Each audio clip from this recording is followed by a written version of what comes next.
Welcome to Oh Brother, a podcast of three brothers trying to figure it all out. With your hosts, Brandon, Collin, and Aaron. On this week's show, meanwhile, in Laketown, ahoy! Ahoy! It's today. It is indeed. Yep, it definitely is. Yeah. how's- Sorry, it wasn't the other day, but No. now I have electricity, so that's exciting. Hey, that, one of the prerequisites to a lot of things, turns out, is electricity. So, Yeah. Who knew? how long were you guys were out for? How long? Maybe an hour. Okay, Just long enough to be inconvenient, really. Just like perfect. yes. So yeah, that's fun.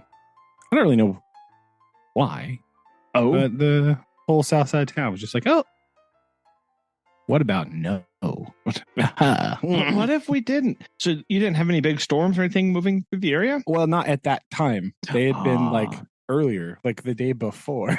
Oh, just a And then latent the day effect. after. Yes. Yeah, I don't know. Something probably just broke somewhere. Who knows?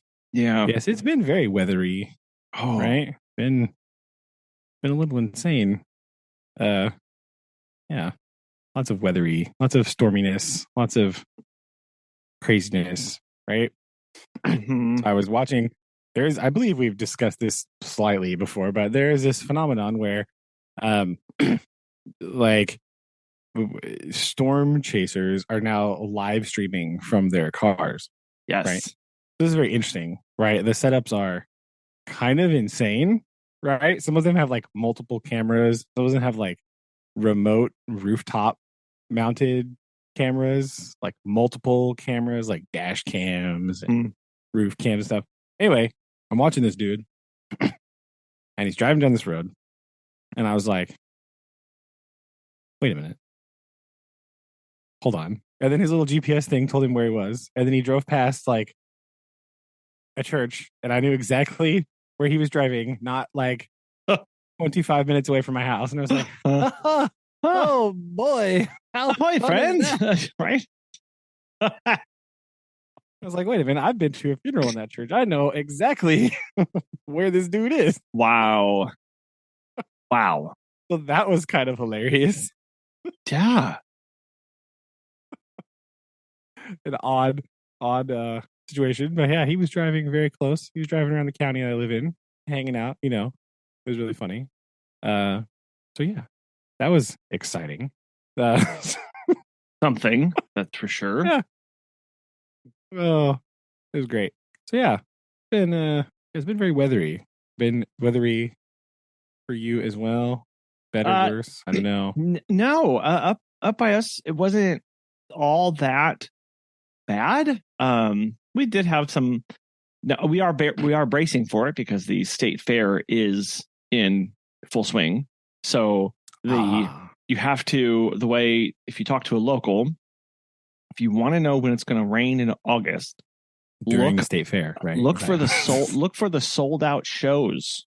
Fair. Of course. And that's when when it's going to rain. Pretty darn sure. And honestly, for the past number of years that I've been there, it's kind of been true. So it's not a bad way of doing it. Have you made your butter sculpture yet for the competition? Well, so the local parks department put on a local butter sculpture competition. Okay. We did not enter that, but we did look at the entries, and yes, it was for a certain age group, and they had size limitations and things like that. And you see what was entered, and you're like,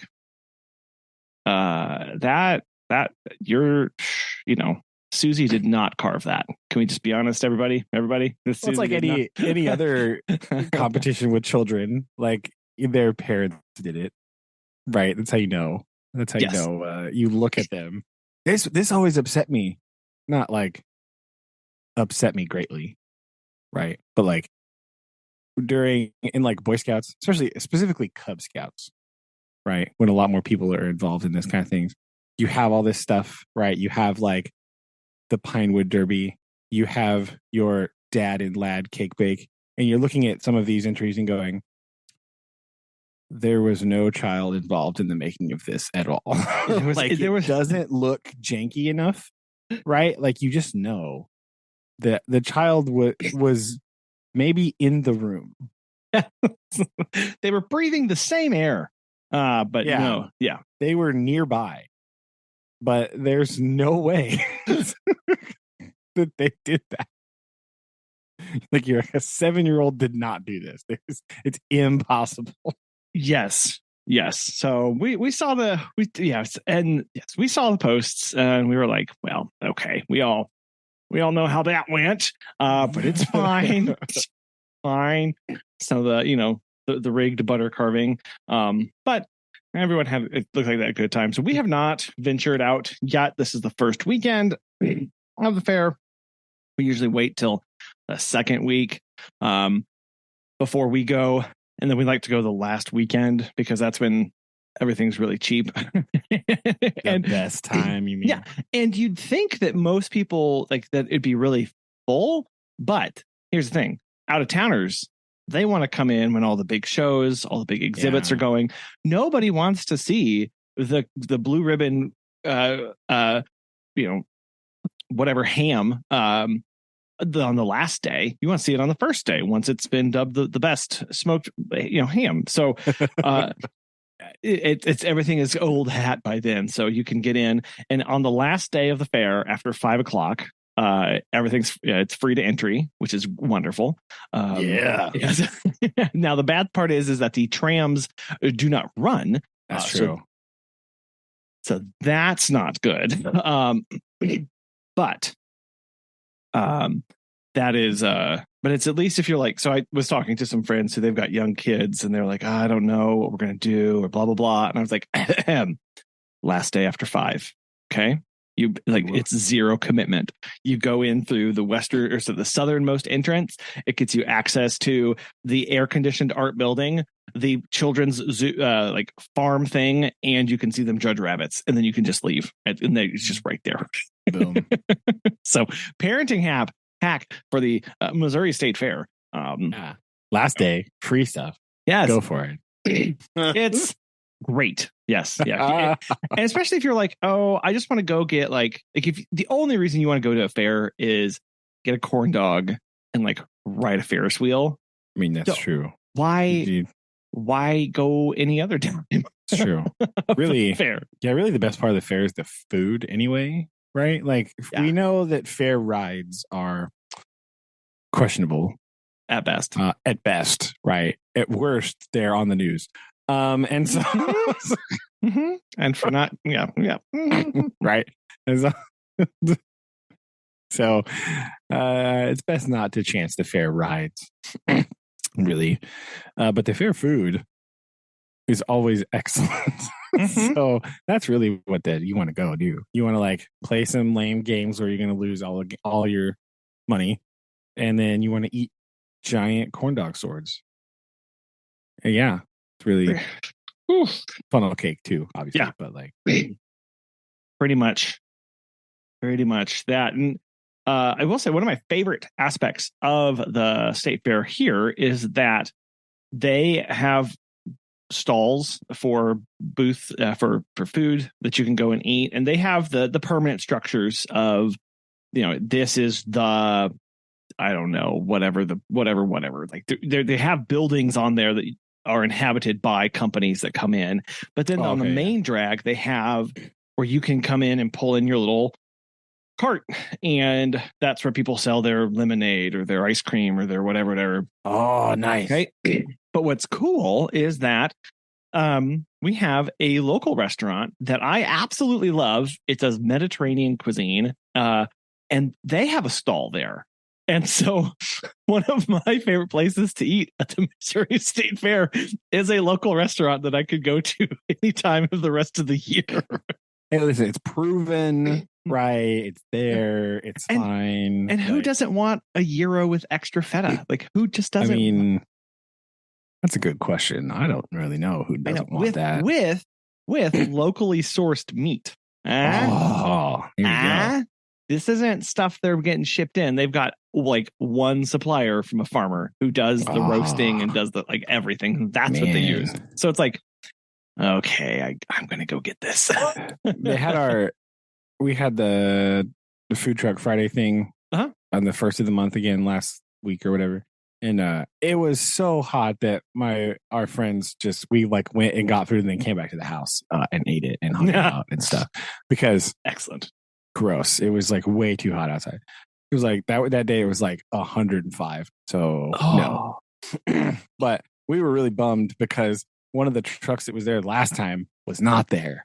And they have like homemade chips.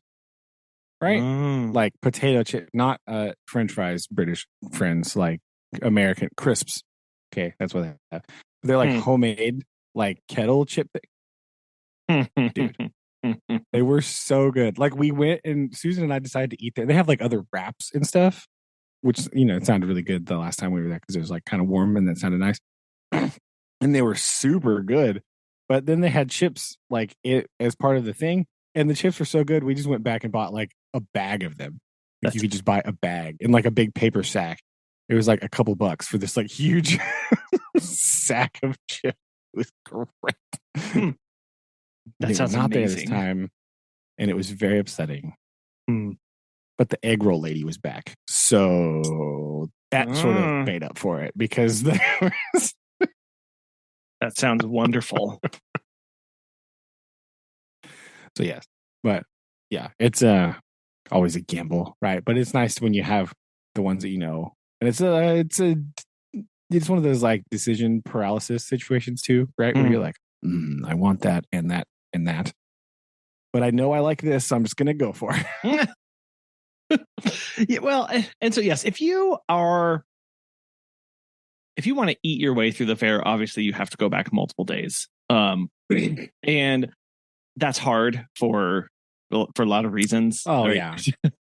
You want to pay to get into the fair multiple times. Yes. Which is just, I don't know. One of my, or you need to find a day that's not too hot and just go like all day. Yes. Right. Get there early and then just hit the big highlights. Yes. And you can, I don't think they have, okay. Someone's going to write in and correct me, but I don't remember if they have breakfast on the fairgrounds exactly. They may have one or two places. But yeah, there's a lot of just other just stuff. So, and they're tucked in all corners. That's the other thing of like apparently one of the best burger shops is actually this small little hut over by, my throat is closing in on me. Hold on. Oh no. That's not good. Over by the horse stables that was originally installed just so that like the farmers wouldn't have to go other places, and so it's just like, here, this is for you and everybody to use. So see, that's what they hide all that stuff. It's sneaky. They do. You gotta search for it. You do, yeah. You've got to find these, and like I said, it's not all on the main drag. If you stay on the main drag, you're going to miss some of the best stuff. So yes, that is our plan, to go and do that, and hopefully it will cool off a little bit, or at least the humidity can go away. Like I'm not. Well, tomorrow. I mean, I don't know about up there, but Monday is actually supposed to be not too bad. Yeah. With Monday, Tuesday, and then it's like, just kidding, we're back again for more heat and horribleness. Yeah, no, it's. Yeah. So anyway, we got that coming up this week, which we're very excited about. And we're we've only been there 5 years, so we're not locals, but it is funny to just just automatically know that, like, when the fair's in town, no locals, nobody who lives there, let's well say, like, drives on the same roads. we all immediately convert over to all of the side roads, the back roads. There is, on the north side of town, there's a street called Main Street, and it was the Main Street. If you could imagine, shocking. But it's so underutilized, except for the fair, right? And the street does span the entire west to east expansion of the city. So what people do is, wherever they are, they go north to Main Street, And then just over as far as they need to, and then over as far as they need to, and then they just drop down. Right? So for people who live there, Main Street during the fair you're like, where are all these people? Oh my gosh! It's actually the main street. It's actually busy. And we stay off all of the major highways, and we just drive through this. That's it's like the business road kind of think of it that way. On the north side of town. So it's funny though because we went fairs in town. We got to go to the grocery store. Well, go north to Maine. Gotta go the long way. Did I tell you about our train adventure? Well, only through pictures. Okay. Right. So I saw some of the highlights of the train adventure. But yes, regale us with the train adventure. And I know all of our European listeners are going to be laughing hysterically. But here in the United States, taking a train, very difficult, especially in the Midwest, right? Yes. Not many trains that don't have coal in them. No. So or cars anyway. But True. yes, I have exactly one other memory of being in a train, and this is the one that we took as a family to Chicago. Probably my memory, same one, yes. Same one. And I distinctly remember eating in the dining car the amazing pizza. I do remember the pizza was really good. Okay, yes. I don't know if that was just my child brain or if it was actually good, but I do share this memory of the pizza in the dining car. It was really good. Okay, well, look, so it's not just me. Now, yes, if you were to go back in time, I'm sure mom and dad were just horrified at what we were eating and like the quality and whatever. It's fine, okay? But this is the memory I have. I don't remember anything else. I don't remember I don't remember where we got on. I just remember being on a train. I think we went to since we went to Chicago, I think we went to St. Louis. Well, see, so I didn't know because the train stops many. So there's an east to west train that just travels Kansas City to St. Louis. St. Louis to Kansas City. And then there are big hubs there, obviously, that you can then get on a new train and go to place. But I was like, did we really drive all the way to St. Louis, or did we catch the train somewhere before it got to St. Louis? But that doesn't make any sense. So I think we just went to St. Louis. And then I think we did too, but we could consult. There is a person that we could ask eventually. I don't know what you're talking about. So it's lost to history. And so now, and we had to drive 3 hours to get to a place where we could get on a train and then do this adventure.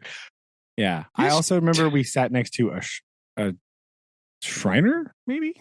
Was it the Shriner or was it the clown guy? Because it was a clown. I don't know. He gave us a pin, yes. like not like a writing pin. No, listeners, it was a button lapel thing. The lapel pin. Yeah, I thought that was because I still have that somewhere, probably at Dad's house because I used to collect pins. Mm-hmm. But yeah, parents collected or clown or. I thought we had met like a famous clown either on an airplane or on a. Something. We met this guy on the train. Okay, so I also remember the train stopped a lot and just like sat there in the middle of Illinois. Yes.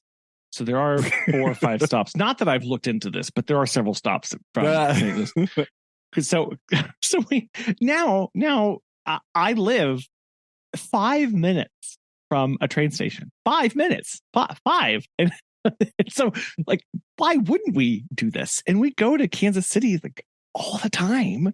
And it's the same time really to take the train to get to Union Station, not downtown Kansas City, but I mean, close enough. Thereabouts. And it was like, why don't we just do this? We're just going to try. But here is the one problem. Trains are not in their heyday anymore in the United States, unfortunately. So you have exactly, if you want to go from where I live to Kansas City, you have exactly one time. There's a train to get from there to Kansas City, and it leaves at noon. Okay, it leaves at noon-ish, and it arrives at 2-ish. If you want to then go back to where I live, there is exactly a train to take you there, and it leaves at 4 from Kansas City. So you have to wait it's best to wait till the next day. so if you want to do early morning trains for you. No, if you want to do like anything, like other than quickly walk around Union Station and run over to the Westin and then back, like you can't do anything else besides this. So like, yes, you have 2 hours on the train. You have 2 hours at the location. Then you have a 2-hour train ride back. And it's from 11 and you leave at 12-ish and you get back at 6-ish. So it's a 6-hour day. And our little train station, there's like no attendance. There's nothing. And if you talk to the locals, about 15 years ago, this was not a place that you really wanted to be. Like this was, the city had completely abandoned this, and only within the last like 10 years or less, they did a big revitalization of it. They cleaned everything up. It's very nice, very well lit now. And you just show up, and there's no ticket attendant, right? You can't buy tickets at the station. You do have to buy everything online, which is a little frustrating for sure. But we waited, train came on, we jumped on, and they do not wait at all. Like we had got up and were like stepping into the car, and we were already moving. Like there, if you are not there when the train is, they are leaving you, like just straight up. And we went back to we had just bought some we got coach tickets. But here's the thing. All the coaches are basically brand new. Yes. So they have like, yes, the individual seats, the two on your side. Some car further back had 2 seats on the left, 2 seats on the right. Other cars had 2 on the right, 1 on the left. And then they had seats that were facing each other and had a little table in the middle of them. We were unfortunately unable to find that setup because it was just 4. And I was like, this is perfect. Well, you couldn't find that because there aren't that very many, which is okay. But we rode in these chairs. They're like really nice. They've got nice big headrests on them. They don't feel the greatest, but there's like copious amounts of legroom, and especially when you're used to traveling in a standard plane. Right, where you're like, how many people are they trying to jam onto this? All of them. All that's the answer. Yes. And here's the thing is that this train left St. Louis 3 hours before or something like that. Or that more. Yeah. So it had been traveling all morning and it's collecting people. And this train had quite a few people on it, like quite a few. And they didn't all get off at Union Station. They got off at just little points along the way, which was kind of cool, which was neat to see. It's like, oh, people are like actually using this and like making their life, work in this manner. One of the coolest parts of this is out in the Midwest. A lot of these towns have old train stations, and some towns have kept revitalizing them. So kind of you go into parts of town that you can't get to with a car in some of these. And so you just see things from a whole new perspective. And having 2 younger kids, it's also just very nice to get up and walk around, right? This is that's true too, right? Like you just take a stroll down the car. Like that's really handy. This is what we did many times. And cut to just spoiler alert here, Lillian's takeaway of, did you like it? She was like, yes. And I was like, what'd you like most about it? And she's like, you can walk around. This is the least surprising answer that I could possibly imagine from Lillian. Yes. Yes. I don't have to sit still. Same, buddy. Same. Right. This is, I feel this, Lily. I understand. We could just wander hither, thither, and yon, and go one way, go another. It was nice because we could sit down and everybody packed something. So I had my backpack, and I did take our 2-way radios just in case we were at opposite ends of the train and wanted to talk to each other. Secret agent Collin. But both the kids packed their own bags. So they had books and they had notebooks to draw and some coloring and pens. We did advise Noah to not take any stuffed animals, given the fact that he left the last one at the TV studio. At the TV studio. Yeah. So surprised to me whenever I'm sitting next to Noah and out he pulls that same stuffed animal and puts it on the window of the train. So that the animal could watch all the adventures. Like, this is What this is, listeners, is Noah taking after his father as a young child. So really, this is like It's really bad. Okay, it's real bad. As long as you know where this behavior comes from, this is like yes, innate. And it is. This is built into the process, and it's most of it's we because Noah has Teddy, which is my Teddy, and so Teddy's getting kind of rough, and so we're trying to take Teddy less and less places, but Noah really really loves Teddy. So it did make him sad. He was sad that he could not bring Teddy on this, but I was like, no, like Teddy needs a little bit of retirement. And so Noah brought this other animal so that he could tell Teddy about his adventures. Hey, that works. It works. It works. And the book Old Bear probably didn't help any of this psychology that we're dealing with. Oh my gosh, I forgot. Oh wow. Yes. Holy cow, that's a book. A deep cut for you. It is. Yes. One that we read quite a bit. A bit.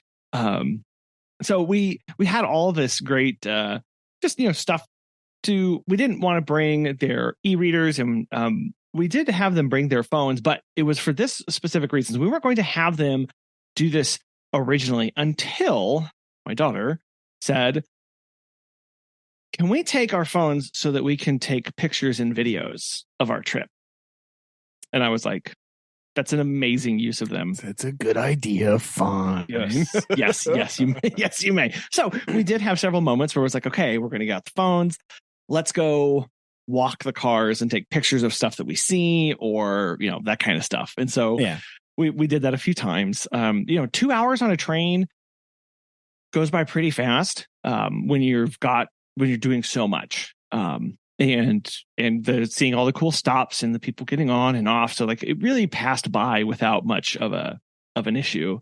And man, like this train thing, it might catch on. It's pretty.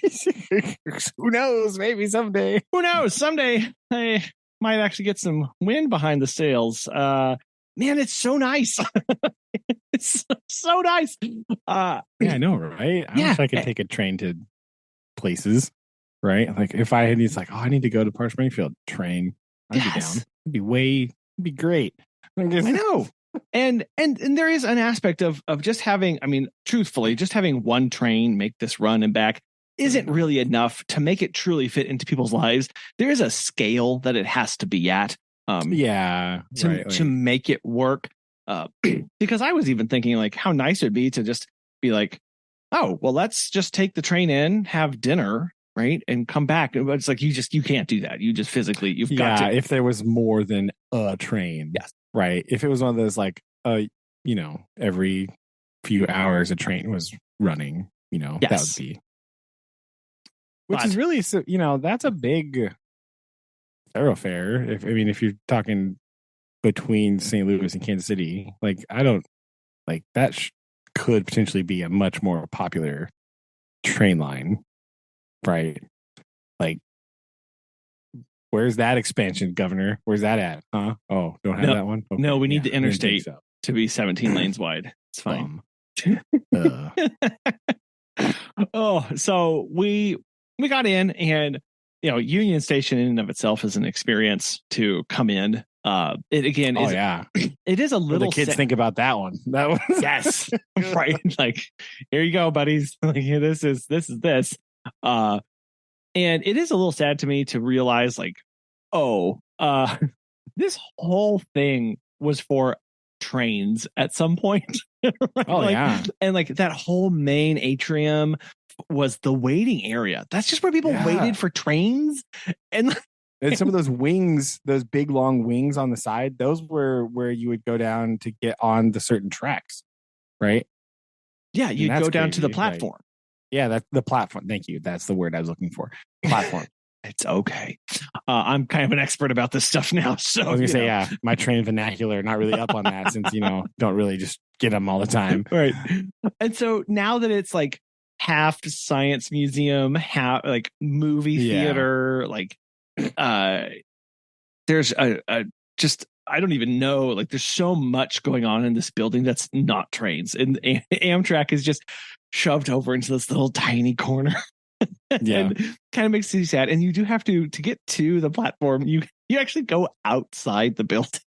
Oh, and right. you Okay. walk on this elevated metal platform. It's nice. It's covered. It's fine. But like, you walk all the way out there. You go down some kind of terrifying stairs, or you can take the rickety elevator. I took my life into my own hands with the stairs, and you wait just like straight up just at the platform. That's where you get on your train.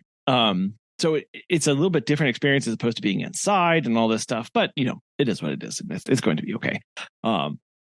And while we were at Union Station, sometimes you're reminded of just like how much money there is in the world. Somebody had rented out. So when you went to Union Station, right? You went to Union Station and you went to the Auschwitz thing in Union Station, right? Yeah. Okay, that main Holocaust thing. Yeah, the Holocaust. That big central exhibition hall, right, is where it was. Or was it? I don't remember where. No, it was off to the side. We had to go like off. It was like in a whole wing. Okay. Yes. Okay. So that whole wing, ready? Rented for a wedding. Holy cow. That's a big space. It's a bit large. And here's what I was most impressed by. They have thought of this Union Station. They had floor to ceiling. That's a tall ceiling too. Double-sided curtains. Oh, wow. To that. I mean, this was thick, like super thick material. And it was obviously to do some sound deadening and stuff like that. But like floor to ceiling on this massive space to block off the wedding that was happening on the other side.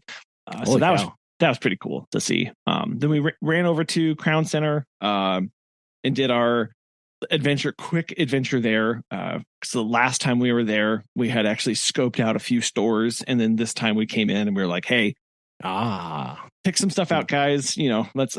And then then I carried them back to the train station. Fine. But yeah, we sat to. We had gelato, right? I think I sent you that photo where we had gelato, which was wonderful after being outside in the heat. Oh yeah. Yeah, and then we went back and we got on the waited for our train and took it back. And on the way back, so on the way there, we had ridden coach, and then on the way back, I was like, why not? Like, it would be at the end of a day. We'll just upgrade. It was not that much more expensive to get into business class. So I was like, let's just do this. Like, let's just try it. You know, whatever. As much as I was impressed with coach, I was not impressed with business class. Oh no, really? Really, because and they not how it's supposed to work. Amtrak, come on, you got this backwards. Well, this is because this is business class from like early 90s. Oh, they haven't upgraded this one yet. Huh? Not upgraded this one yet. Like you just walked in and you were like, oh my 1980s curtains, like oh my, like oh no. Yes. So everything was very soft and dark and a little bit of oppressive, with just how like cozy or whatever it's supposed to be, but it was all very old and not updated. So maroon was there. Yeah, a lot of and like deep navy stitched. Oh, well, you know, like on an airplane, how they kind of bring the carpet up to the walls and stuff. Yes. Okay. That was all wrapped up stuff. You could very much tell, like, here's one thing that I did note is that business class reminded me so much more of an airplane, where they took all of their cues for how they use space, things that they do. The bathroom, I was like, oh, this is an airplane bathroom. Back in coach, they were like, hey, we're kind of on a train. So what if we did stuff a bit different? Yeah. What if we had more room in the bathroom and like that was the other thing in the bathrooms back in coach, there was just a little button that you pressed on the wall, and then the floor to ceiling wall moved and retracted back into a little cubby, to expose the bathroom. Then you stepped in, you pushed another button, and it just slid in. You didn't have to like anything like that. It was great. It was a wonderful experience. Nice. And the train ride home was way more subdued. We're all very sleepy. Also the 1990s business class made you put you right out, right? Like right to sleep. But we did got a snack on the in the dining car, so we could have that experience, and then just kind of rode it the rest of the way out. And man, it just because it was one of those things of like all the excitement on the way there, it seemed like to take forever for us to get there. And then on the way out, oh, we're home. So it was neat because we could see like, hey, we always like at the end of our street where we live from our house, we can walk down to a corner, we look north, and we can actually see the trains pass. They're up a couple blocks, but we can see them pass. So I had my phone pulled up and I was like, hey, we're going to cross our street. So we waved at ourselves, when we crossed the street, went down to that street. But then it was neat to, the kids could see it from that perspective. And, got off and we all really enjoyed it. And so the way I am, I'm like, okay, great. We survived a 2-hour train ride. How long does it take us to get to like New Orleans from here? Does it go that far? It does. It does. Because what you do is you go from, so it's not important. You go to St. Louis and then down? No, some of them go from St. Louis up to Chicago and then back down. Ew. It does add a bit of time. However, if you would like to go to LA, you can take our little train into Kansas City. And then on the Kansas City, you get put onto a sleeper car. And then the sleeper car, and I didn't know this, and I still need to verify this, but I have been told by somebody who has done this exact route. He said he used to go with his grandma. They used to go see family out in California, and they'd get on their train, go to Kansas City, get on the sleeper car, and then that trucks through Oklahoma and Arizona and all that fun, New Mexico, and then goes up to LA. That when you get the sleeper car, you get 3 meal tickets for each inhabitant. And so it like includes meals and stuff too. Oh, wow. And I was like, well, fine. Okay, let's do this. Does sound kind of cool, actually. Yes. Cause I'm like, well, now it's like, you're not just, here's what I really liked about it. Like if you were trying to be like productive, if you're trying to be a busy person, or if you were traveling and you were working on something as a business or whatever, like you don't have to worry about driving and not being able to work. Like, so it helps you be productive. You can like do things. It also provides way more together time than a typical road trip, because you can sit at that 4-person table and talk and play card games and not have to worry about, because you're not driving. Not have to worry about directions and or gas or any of that. And true. Right. So it takes the whole. No getting lost, because it's just going to follow the tracks. What happens is what happens. Yeah. And it just rolls along, and it just takes the whole like kind of amped up nature that travel is, and it takes it from this big like stressed out, got to hit time points, got to hit this, got to do this, got to miss this traffic, and just all that goes away. And for some people, I'm sure that is maddening, because they just have to sit there and just let things happen to them, right? Like those people who like to be in control. Yeah. This is not a good thing for you. But if you're just like, hey, what if we talked? What if we? So now I'm thinking about this stuff of like, So if you're me, you're like, yeah. Well, yeah. Like if this is what I always wanted. One part of the let's get some friends together and go somewhere. Well, there's a lot of time in there where you're together, but it's kind of being like at a movie with somebody where you're not doing a whole lot of interacting. True. Which some people like and some people don't, but it is what it is. So if you're looking for a better chance to make that happen, you can make it happen. In case you were wondering, from my house to LA, it takes 39 hours. And that's my reaction, was thinking about driving time, which would be roughly the same, I would imagine, if you drove that. So yeah, That's better, actually, because you can hang out and eat pizza in the dining car. Right. You can't eat pizza in the dining room. You can't do any of this stuff. True. And if you also want to have literally the journey be part of the journey, right? Yeah. Like it means your vacation is happening while you are even. Yeah, here's the thing. To drive to LA, it takes 25 hours. 25 hours versus 39 hours on a plane or on a train. Sorry. Yeah. Sorry. Now, I will say that if you pricing gets a little, up there. Well, I mean, yeah, but so here's this for a family of 4. Not that I'm on the website or have it in the same. Oh yeah, definitely not. Wouldn't be doing that. For a family of 4 to ride from where I live to LA in coach for, now again, 39 hours. This is $600. Yeah, but how much would it cost to drive? I mean, gas is like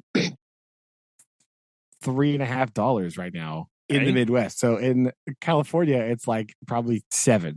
Yes. So like now, if I wanted to add private rooms, private rooms for 4 people to travel for 39 hours, this is $2,600.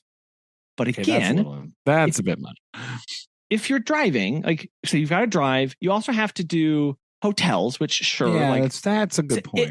And meals and things like that. So all of a sudden, you it changes it a little bit. But again, if you're just going off and you just want experience, like that's something. So it's again, it's because it's at this weird thing of we want to offer having a train, but it's also not being really driven by a whole lot of market forces to make it a reality. So there's all these not a lot of demand. No, which is unfortunate. So I was anyway. So my trip details are saved for later.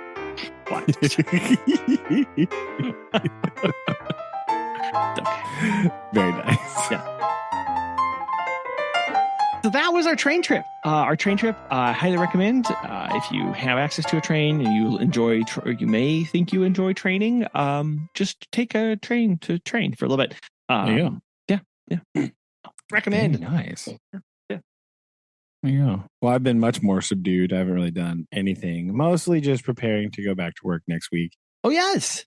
And not excited at all.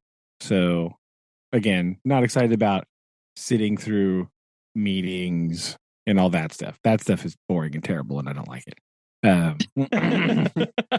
So that's really annoying. And the fact that they're like, "Oh yeah, we don't want to have in-service times," right? This is what's annoyed me already before school's even started.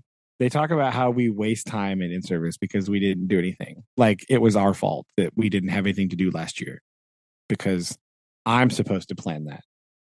Well, no, dummy. But now they've said, we're going to have Wednesday or Tuesday, Wednesday, Thursday, and then open house Thursday night. And then we'll start school the next week, which is a bit of a truncated schedule, right? And so here's my question, right? Oh, no. Tuesday, Wednesday, Thursday with open house with parents coming into my classroom on Thursday, right? Are you going to give me sufficient time to be in my room to make it presentable to people after not being inhabited for several months? Oh. Right. Now, if the answer is no, right, then my room's just not going to be presentable because I am not going in early to fix it. I'm not. Other people have already been in school doing that, right? However, because our current administration, it sends email after email after email about these are your contracted hours. Make sure you are at school at this time. Make sure you do not leave before this time, blah, blah, blah. So if contract hours are their big thing, And because they're so worried about people like skipping out 5 minutes early to go to a doctor's appointment, I am not coming in multiple days before the start of my contract to do anything. Sorry, not sorry, but that seems pretty unfair. But funny, not funny how that works, right? Of like, no, these are your contracted hours. You don't you do this, don't you this. But also you still need to sacrifice everything and bend over backwards to make this work for us. Thanks. Yeah. If you want to work over your contracted hours by multiple, dozens of hours per week, go for it. We are going to applaud that behavior. If you're going to leave 5 minutes early, we are going to throw a fit about it, and we're going to send emails to the whole staff about professionalism and contracted hours. No, it's ridiculous. So if my room is not good, it's not good. I don't really care. And the superintendent's kid is in my class, and I'll just tell him that because I don't really care for him at all. So he can.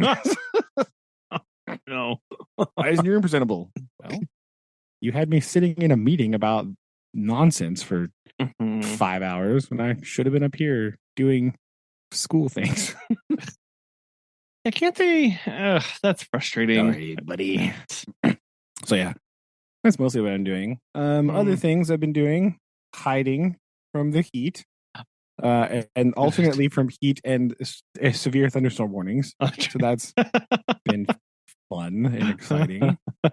Been watching some women's World Cup soccer. That's been on, right? Okay, how's that been? Now I'm only bringing this up now. It's been fine. It's hard to watch currently because the World Cup this year is taking place in Australia. So like TV times are a little tricky. Right. All the matches are on at like 11 o'clock at night. So that's not really sure. I'm catching some highlights here. But if, as you may or may not know, the U.S. women, perennial powerhouses in soccer, are out. We're out of the tournament after the first round. Right? I did hear some of that. Yeah. And so it's the funny part to me, right, is listening to the coverage of this, right? People have many different opinions about this, but I was watching Tobin Heath and Kristen Press, who are former U.S. women's national team players, were talking about this on the show, and they were talking about this really weird feeling they had. Like it was weird. They're like, I've never watched the soccer team and had this feeling of we have so much talent, but we're not utilizing it, and all this stuff, and it was just a really odd experience. And I sat there looking at them, and I remember chuckling to myself, listening to their show, going, "You've never watched men's soccer, have you? Because this is the experience of watching U.S. men's soccer all the time." Welcome to the club, ladies.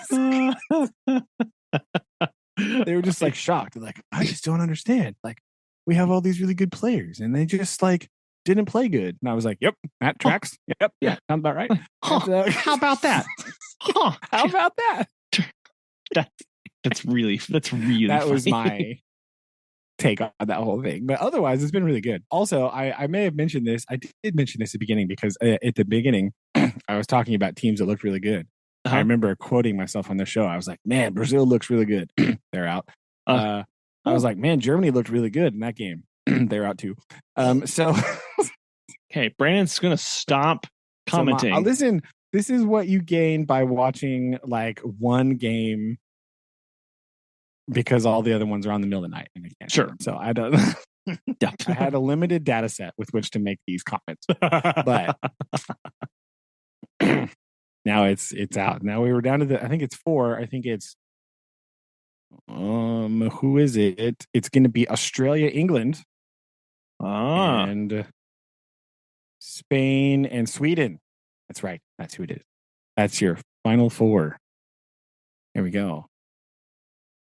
Now, there is one important soccer tradition that I have, right, that is in jeopardy That is, England is not allowed to win soccer championships because they won one in 1966, and they go on about it forever still now.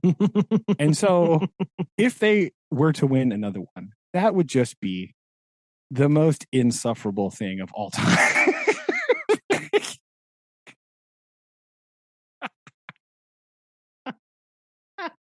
Right, the men's soccer won the championship in 1966, and they bring it up all the time. They just talk about it, and they just go on and on and on about how great it was. And it's the most annoying thing in the world, right? Like old British dudes like yammering on about the glory days of 1960. Like, okay, stop. So the women definitely they can't win this because that will just add to the insufferability, right? It will just be horrible. It'll add another dimension to it.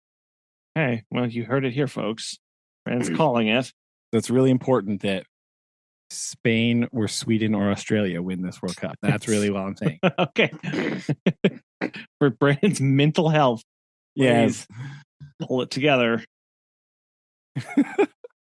Other than that, I've been just hanging out, doing stuff, cleaning the house a little bit here and there. Oh, yes, I remember. I've also been watching a show on the internet, as I'm wont to do. Now, this show is not new by any stretch of the imagination, but as my just undying love for the detective show, right? Because I've still been watching all the Law and Orders I can find, right? Sure. I have watched a detective show. I have been watching a detective show of yesteryear, right? To see how the genre has changed, mostly because I like the show anyway, and I haven't seen it in a long time. I've never seen this version of it. I'm going to give you a hint. Are you ready? Because all detective shows, as we know, have a stinger, right? Like Law and Order has the like dun dun, right? This show has the stinger dun dun dun dun. Okay. No, dun, dun, dun, dun, dun. That's right, ladies and gentlemen. It's Dragnet. Oh my gosh. Yes. I've never seen the 50s version of the Dragnet before. And so that's what I'm watching. And it is hilarious. Really good in like a good way. It's fun. I've never watched I've seen some of the reboot in 67, like the 60s version, right?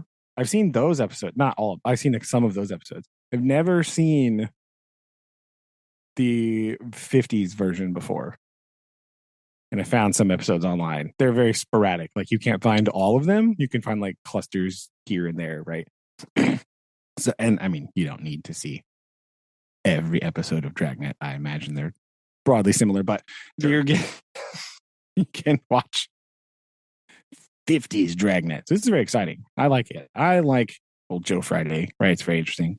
It's interesting to see the detective tropes that are still around, right? Like wisecracking detective guy, people making weird jokes about things. But it's good. I like it. So you should, listeners, you should watch Dragnet. I did not know the Dragnet was originally a radio program. I did not know that either. Didn't know that either. I didn't know that. I was just reading about it a little bit because I was like, oh man, this show's great. And so it was a radio show, right? And then they brought it to TV, and Jack Webb, right, the guy who plays Joe Friday, he was the guy on the radio, and they were like, we want you to be the detective on TV. And he was like, what? Are you sure about that? Yeah. But he like grew into it. He was like a writer of the show too. Like I didn't know this. He was one of the people behind like producing the show. So, yeah, there you go. But I've never seen the 50s version, and it's just it's hilarious, right? Like when I say hilarious, it's just like it's interesting that like I don't know if it's a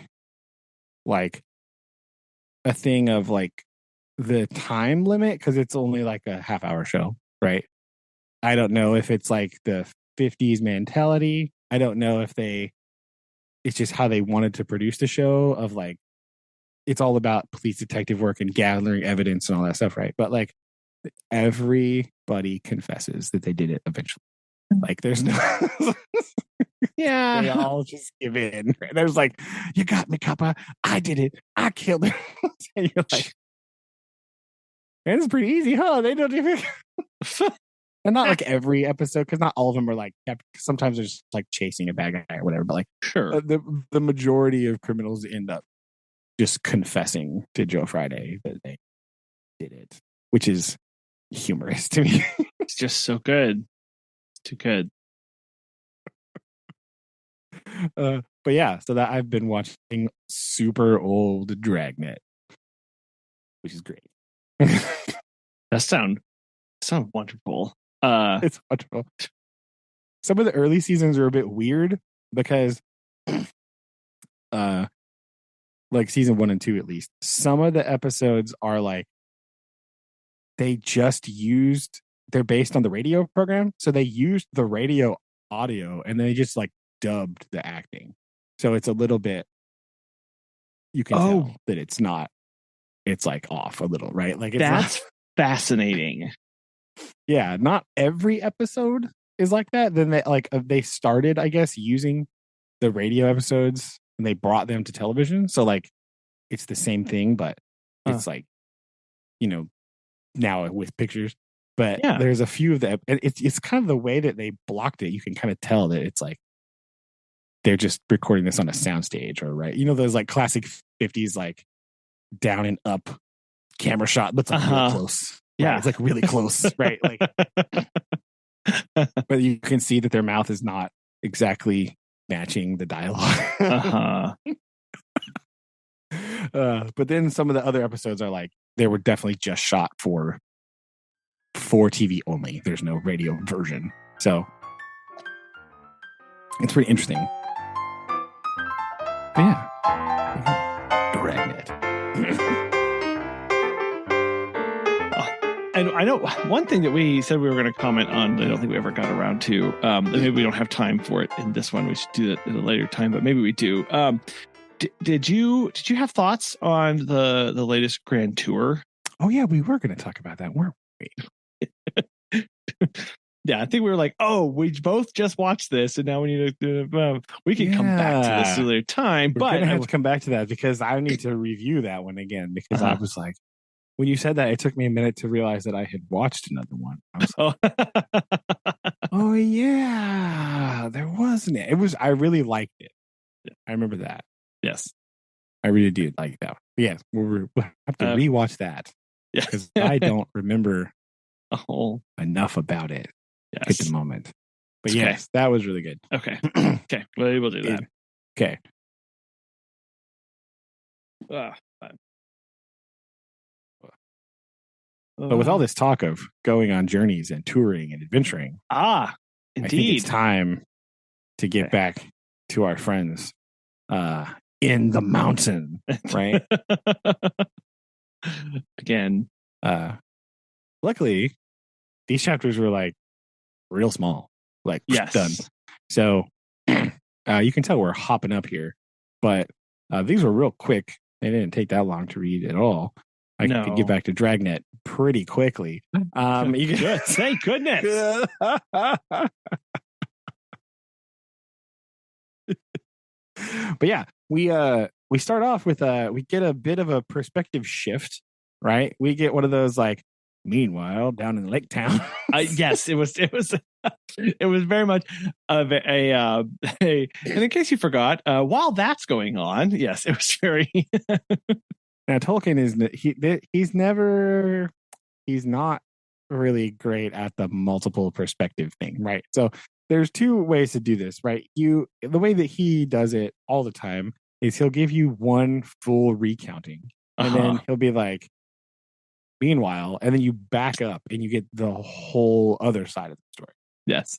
Right. Yes. Which pacing wise is kind of weird, right? I'm looking at the Two Towers mostly right now. But oh my gosh, yes. But I also don't just love when modern writers do like every single chapter is a different person, right? Because sometimes you need to have a couple chapters of consecutive to make it make sense. Otherwise, you're just like bouncing back and forth for no reason. So this one isn't so bad because it's just one little section in here, but it's a little different than like a modern take, because like a modern interpretation of this would have been like to make these last couple chapters into like 7 and like have it going back and forth simultaneously, which that annoys me when they do it too much, right? Because it's hard to get into when you're reading it. It like breaks the flow of my thoughts. Anyway, I don't know about other No, people. I agree. I agree. It is, like you said, to do it the way Tolkien does in this one, it does take quite a long time to chug through everything. But the quick back and forth does change up how the feeling of it, and it makes it feel a lot faster than I think it needs to be in a lot of cases. It's hard to get into a good just rhythm as a reader when you're going through like that. Yeah, I think so. I think it messes me up because you're like, because sometimes you're like, there's like one little chapter, but it's like so small that nothing happens, and then you're jumping to somebody else, and you're like, well, what was the point of that? Why am I? But it's because these events are supposed to be happening at the same time. You know, that's why they bounce. But it's annoying, right? It annoys me. But here we have to back up. We're backing up several days, right? You know, and I like he starts it off this like, now if you wish, like the dwarves, to hear news of Smog, you must go back again to the evening when he smashed the door and flew off in a rage 2 days before. So we've backed up quite a bit. Yes, backed up, and now we get the Laketown perspective, right? Now we know what's going on down there.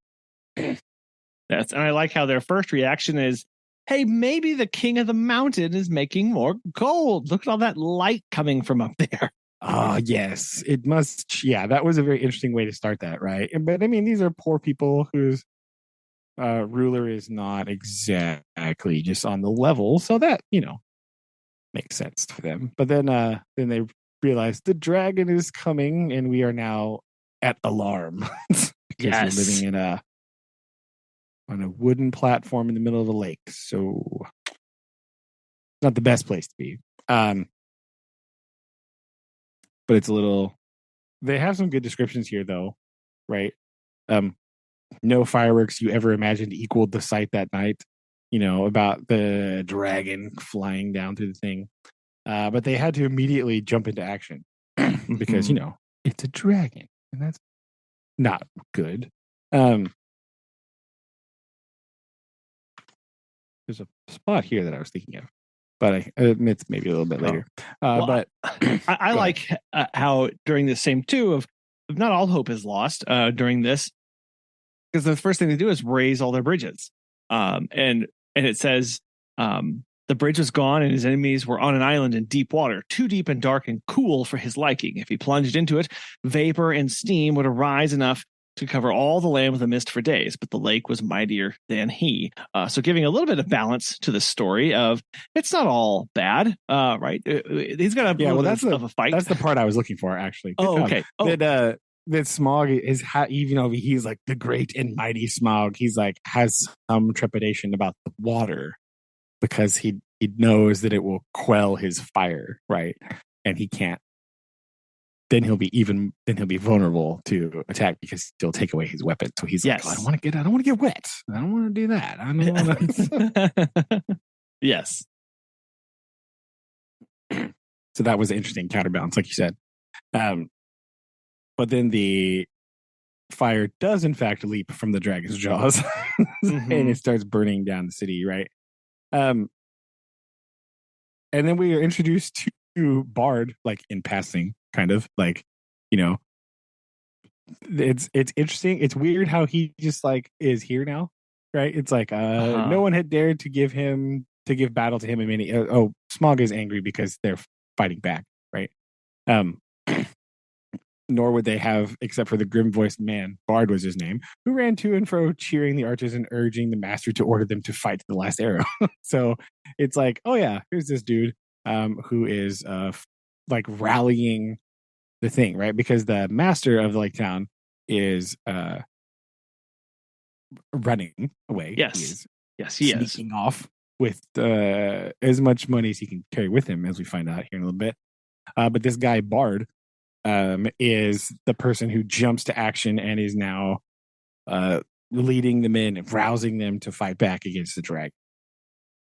So it's an interesting little snapshot on the leadership of the town here about how Master is exposed for what he is, right? He's cowardly and only interested in helping himself, whereas Bard is trying to save the town and the people in it.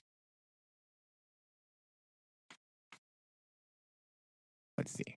Yeah, and he's firing. He's not just calling out commands too. He's setting a flurry of arrows. That's true. He is also fighting back at the same time. Yeah, right. He's descendant of this long line, and he's shooting with a great yew bow. And he had but one more, and suddenly, like little something, right? But yeah. So again, here is this part where we sort of brushed over earlier. This, because apparently Bard speaks thrush, because all kings of Dale can communicate with thrushes. Don't you know? Right. This bird comes and like starts talking to him, and he's kind of just like, okay. So it's like, does this happen a lot? Do you speak to the birds often? Yes. And we should also point out that this bird was the one sitting by the door earlier, where Bilbo was talking to the dwarves about what he had seen in his conversation. Yes. So imagine that, but this bird tells Bard about the weak spot that Bilbo discovered on Smaug as he was in the cave talking to him earlier, right? And so he reaches down, grabs this black arrow. I had you from my father and he from old. If ever you came from the forges of the true king under the mountain, go now and speed well. And he fires a shot, and it hits the dragon, and he dies. Boom. So, all that buildup, and some other random dude just kills a dragon. Kind of fortuitous, right? If you are a dwarf, I feel like. How were they to solve their pesky problem of a living dragon? Well, have somebody else deal with it on accident, right? Now, interestingly, just a tiny bit of lore, just a little bit today. Of all the recordings of dragons being killed in the Middle Earth Legendarium, men are responsible for slaying all of them. No elves, no dwarves, no hobbits. It's the race of men that are the dragon slayers in the Tolkien universe, right? Which is just an interesting little side fact here. Like, interesting. Have you run across anything that particularly talks about why that is? No, not really. I just come across some things saying like, yeah, that's how it is. Now I don't really know why, or if I did hear it, I don't remember. But that is just a kind of a weird fact. Just kind of thrown in there, right? I don't know if it's because men are eventually to inherit the earth because the dwarves will fade and the elves will leave, right? But that is kind of what's happening, right? Maybe it's just that the men of Middle Earth are just brave beyond reason and they don't really think about it too much. But yeah, it is only men that kill dragons. Weird. Yes.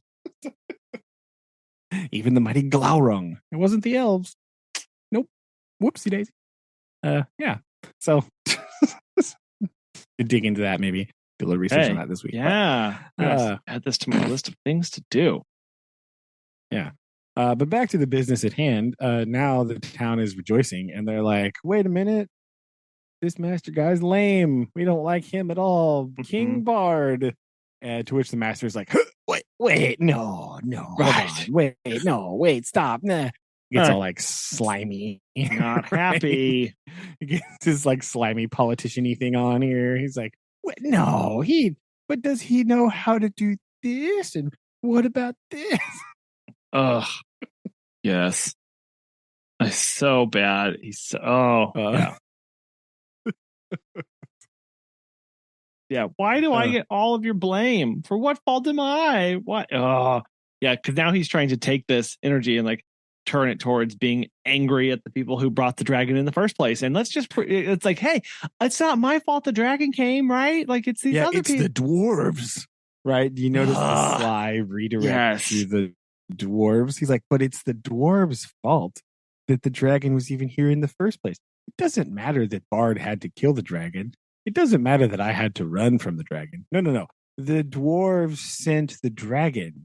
So it's the dwarves' fault. Obviously. Yeah. And Bard cuts through this and he's like, what are you doing? Like, they're probably all dead too. Like, let's get over this and keep moving on and let's be rebuilding things. Yeah, he's like, we need to get to the shore and get some shelter. That's really what needs to happen. Stop whining. Yes. And very, very quickly, and this is kind of a theme that'll pick up here in just a minute of Bard's walking around and he just hears everybody talking about, well, if there's no dragon and all those dwarves are dead, there's just like a bunch of money sitting up there, with nobody guarding it, right? Like should be fine. Yeah, so quickly, in fact, that like on the next page, we hear that the elves all of a sudden have the same thought because they hear news that the dragon is dead also. And the Elven King is like, well, interesting. Let's just go down and take a look, right? Yeah, let's go see what's going on here. But he does take a detour to help Bard and the people of Laketown because, they asked for help. So that is true. He does assist them, which is going to be important here in a minute. So the Elf King does bring them food and helps them get some shelter and some fires going because they're soggy and it's cold, and that's not a good combo, as we know, right? You don't want to be soggy and cold at the same time. It's bad. And then we end this chapter here, interestingly, about like the kind of a little bit of stuff about this spot where Smaug has fallen. They regard it as like a cursed area in the lake, right? People don't go over there. Like they're gonna rebuild Laketown, they're gonna do all this stuff, but not there. Move it up. They move it up the lake a little bit just to get away from that spot, right? There for ages, his huge bones could be seen in calm water amid the ruined piles of the old town. But few dared to cross that cursed spot, and none dared to dive for the shivering water to recover the precious stones that fell from his rotting carcass.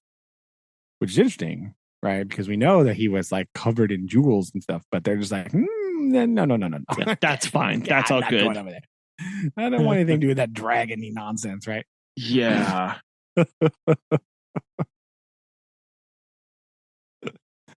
Yeah, and then we end. The last couple lines here are about armed forces now marching north and moving towards the gate. Yes, which spoilers. That's not going to go well. Does not end well. No. So now we return to Bilbo and the dwarves, right? Yeah. Literally, that's what it says. Right. Literally, I'd love to them.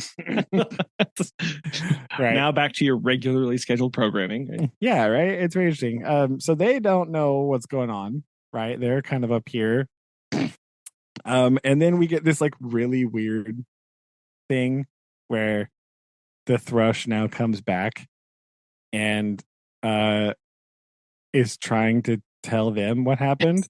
But nobody speaks thrush. Yeah. And to which Balin's reply is, if only he was a raven. I can speak raven, but not thrush, right? So, like weird reminiscing thing about, that's why it's called Raven Hill, because there used to be ravens there, and we could talk to them, and they were our friends. Yep. So the thrush, like, shakes his head and leaves, and he brings back a raven. Yeah, it's so funny because you could just tell it's just he's so just like, oh my gosh, fine. This part made me laugh. Like it did. Yep. And with him came a most decrepit old bird. It's like, what? I just thought this part was too funny, right? So now the thrush tells the raven, who tells the dwarves about what happened. That Smog is now, in fact, dead, right? This takes way too long. This is many pages of this. It's very strange, right? But, yes. They run into the mountain. Basically, that's what happens. They do all this, and then they run into the mountain. The raven does try to tell them, like, hey, you should probably listen to these people, and help them out because they helped you out by killing the dragon. To which Thorin has an angry outburst. It's starting, right? He like yells at the raven, tells him to mind his own business and go away. Well, not before also running an errand for him too, right? So he's like, I don't want to listen to you, but also you need to do this thing for me, and I've got to go. Bye. It's like, fine, whatever. And so they go into the mountain. They run inside and they start taking stock of what's going on in the mountain, right? So while they're in there, they start digging around and looking for stuff and shoring up the door, right? Because now Thorin says we have to make sure the door is fixed. And they're like, why? Why do we got to make the door? And he starts like rambling about the enemies are coming for us and all this stuff. And Bilbo starts to be like, what are you doing? Yeah. It's like, why are you being so weird, man? Why are you being so strange? Right.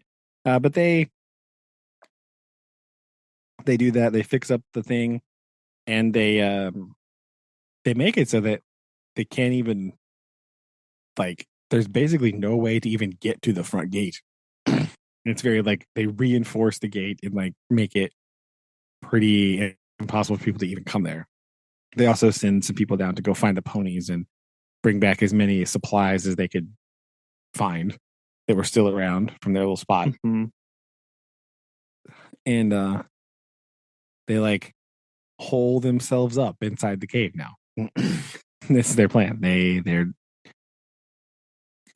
reinforcing themselves inside the cave. For all intents and purposes, they have barricaded themselves inside, right? So like they can't very easily leave, and people can't easily get in. So like it's just a blockage. Yeah. It's kind of like what Smog did. Huh. Really. That's no. It's weird, right? But later that night, they look out and they see a lot of men had come up to Dale.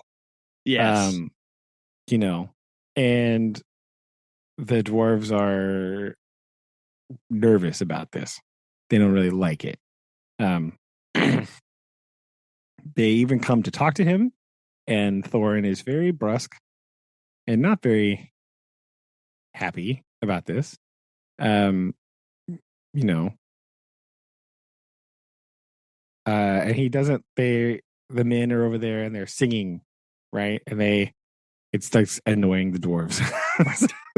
So they do what anyone else would do is they turned up their own music, right? They start singing themselves. And it's really interesting here. You get a little paragraph here in the middle about Bilbo. And it's interesting, just like because he feels stuck now.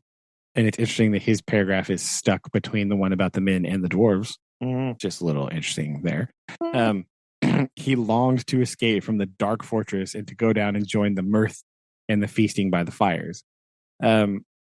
Whereas the men are all happy and excited and blah, blah, blah. The dwarves are very dour and very like grumpy, right, about this thing. And Bilbo's like, hobbits aren't grumpy. I want, can we have a feast too? Why can't we go feast together? The dragon's dead. What about feasting? I'm hungry. I don't want to eat this cram stuff anymore. Keeps bringing that up a lot. He's like, all we had to eat was just crab, and it was horrible. So the dwarves start singing their song, which is not happy, nope, or good. I mean, it ends in the worm of dread is slain and dead, and ever so our foes shall fall. You're like, oh, well, that's yeah. You didn't even fell him. So like, what? Yes. Guys couldn't even do that much. What are you doing? Yeah. But to which Bilbo's heart fell, both at the song and the talk. They sounded much too warlike. Yeah. Right. So Thorin is not doing good here. He's very he's like a retreating inward, right? He seems to become his demeanor has become very dark. Right? He's not very excited by this. And especially not so when a company shows up at the door wanting to talk to him of the Elven King and some men of the lake. Yes. Some people Thorin is very happy to see and interact with at this exact moment. Yeah, right. And so he's like, why? He's real mad because they come armed to his door, right? And he's like, who are you? What are you doing here? Go away. Bard is the other person, so it's the Elven King and Bard, right?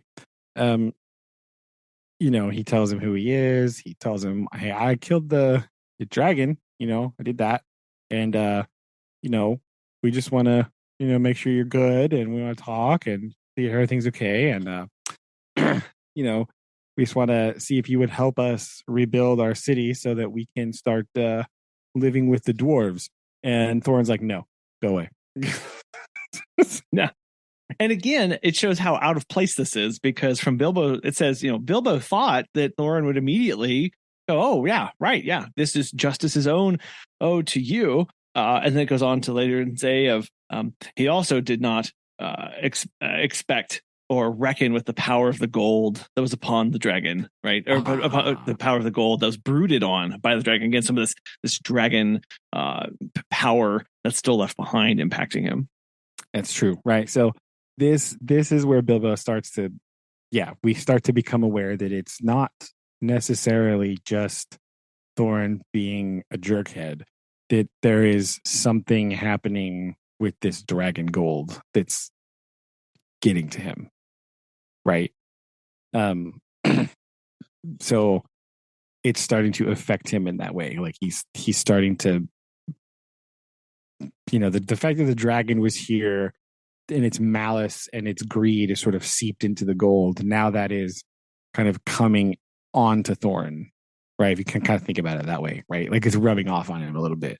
Like Thorin is becoming the dragon, right? Okay, I lied. Small bit of lore part 2. This is why, in other Tolkien works, right? This characteristic of dwarves to be very like materialistic shows up a lot because their dwarves just want to have more stuff, right? This is what they're kind of interested in. They want gold, they want treasure, they want riches, they want this. So much so is that we find out later in his other workings that the rings of power that are given to the dwarves, right? Instead of like corrupting the dwarves and turning them to the will of Sauron, it just makes them more greedy and they go into their mountains and hide. Yeah. Yeah. So it's like it kind of works out in Sauron's favor because he's like, oh, well, they're out of the way at least. Yeah. But you can't really do anything with them because they're so stubborn, but they're not bothering me. So whatever. Yeah. Again, they turn inward underneath that and now just desire more and more. Yeah. It like turns their greed up to like 11. Right. And so that's what's happening to Thorin here, kind of. Right. Mm-hmm. And, they even bring up like, hey, we the elves are helping us. Why won't you help us? Right. And that makes him angry because, they don't like elves, especially the one that imprisoned them in his dungeons. They're not really interested in anything the Elf King has to say at the moment. Yeah, that was not a good card to play. Yeah. But it's weird because he like starts talking like circularly. They're like, some of that treasure's ours. And he's like, no, the treasure was Smaug's and Smaug is dead and I claim the treasure. So the treasure's all mine now. You're like, what? Wait, that doesn't really makes sense. Well, and part of this too is this is hard to follow if you're trying to think through it logically, but again, logic is not on Thorin's side. No, he's being corrupted by this gold in this, and you can tell how it's impacting his judgment, because he does say, like, I will, nothing will leave this under duress. And why do you come to me as if an enemy, or like come to fight? And they're just like, hey, we're not fighting. We're just here. We're just talking. But everything he's reading into all the wrong signals for this. Yeah. And, that's what happens next. Cause, Bard is like, Thorin starts yelling at him. He's like, what would you do if you came here and we were dead and this was unguarded? He's like, but you're not dead and we're not trying to steal it from you. We just want to talk to you. and Thorin's response to this very logical answer is, I don't want to talk to anybody who's armed at my gate. Like, that doesn't make sense. What do you? That's not what he said. Yep. And he's like, and I don't want that stinking elf here. And Bard's like, well, the elf is my friend and he's been helping us. Yes. And we're working together. And so we just wanted to bring you in and add you to the working together list. And he's like, no, go away. Yes. And this all ends as these things kind of do, with Thorin shooting an arrow at somebody who was trying to speak. Yeah. That's a perfectly logical response, right? He's like, he's because they're basically going, all right, listen, we'll go away, think about it, but know this, right? We want to be together. We want to be on the team. He's like, give me some money. As a Bard says, basically, if you pay me as a reward for killing the dragon, I will take my share of that reward and then pay and help distribute it to the people so we can rebuild. You don't have to give everybody money. Just give me a reward for killing the dragon, and then I'll take care of the rest. And Thorin shoots an arrow at him. Yes. Again, which not not good. Yeah.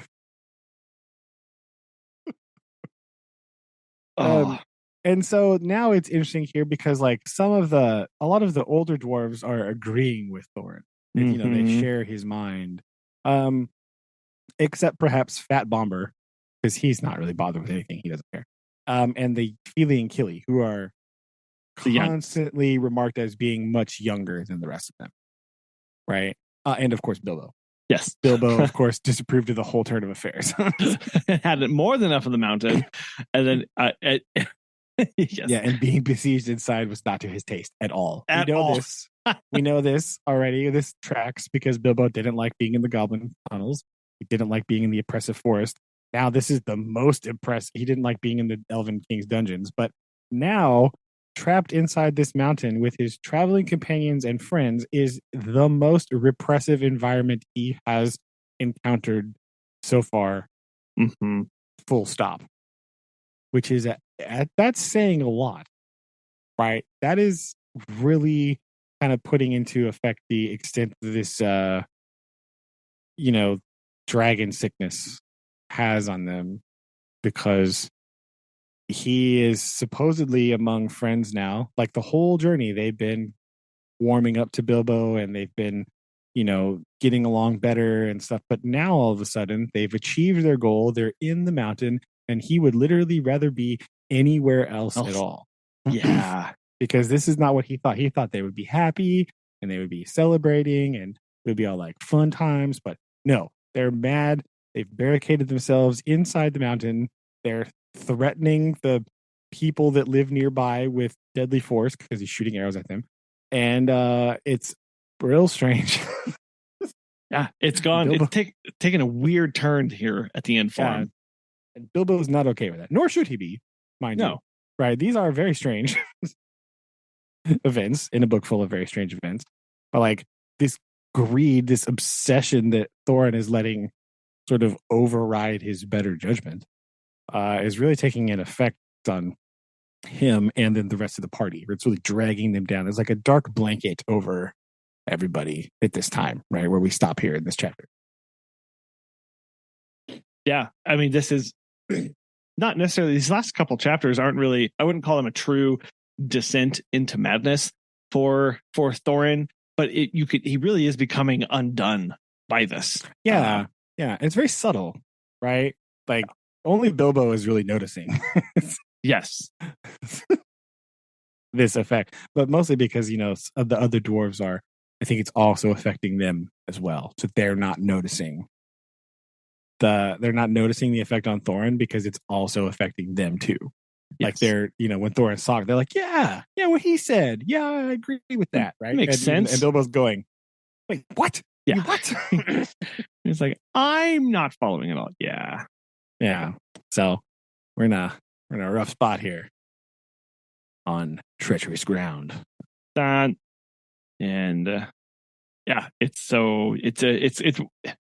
I do like these last two chapters because it now starts getting into a lot more of the like, I don't know, just a lot more interpersonal. I don't know how to describe this. Why I really like these more. Or the other ones have been fine, but now a lot more of the politicking comes into play with these next couple of like figuring out how to cover over these grievances or make amends, and all of the different parties that are coming involved, and just how quickly this is also spiraling out of control. Oh, definitely spiraling. Yes, for sure. Yeah, like it really, these last, it just starts to go. It gives you kind of whiplash of going, wait, what happened? What happened? And that's it. He said what? And he shot an arrow? Are you kidding me? Yeah. Yeah,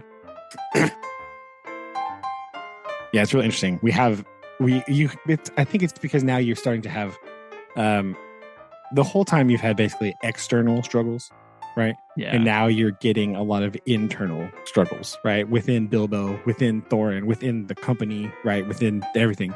Like all of those interpersonal relationships are breaking down. Mm-hmm. And that puts everybody on edge, and it's just like a real weird like spot to be in. So it makes everything more hazardous, right? Where before all the hazards came from goblins, trolls, spiders. Now the hazards come from the guy next to you, right? Yeah. They come from Thorin, which is not, that's like it makes everything that much more uneasy, because like a giant spider is clearly a threat, right? Thorin shouldn't be the threat. No. Because thus far he's been your friend and ally and companion, and now the threat is coming from him. Yeah. So that's like a big shift, right? And Bilbo does not like that at all. No. And nor should he. No. That's, again, you should not have to put up with this. This is not good working environments or conditions. True. And he may take some drastic measures into his hands. We'll find out. Next time. Dun dun. Yes. Getting to some very good spots. Looking forward to these last. So we only have like 4 chapters. So only 2 weeks left. We got 4 chapters left. So yes, yeah. And I know you, because you'll be busy with the start of school and everything. So hopefully get this. It'll be all right. They're pretty. We'll be all right. I'll be able to fit those in. Okay. Well, remind me. I don't know when you want to cover. That's true. We'll have to talk about that. We'll talk about that offline. So we'll do that. And okay. We'll come back. Prepared to at least cover the next 2 chapters. How about that? Yes. Okay. Boom. Sounds like a plan. Ta-da. I like it. Very good. Okay. Love you. Love you too. Bye. Bye.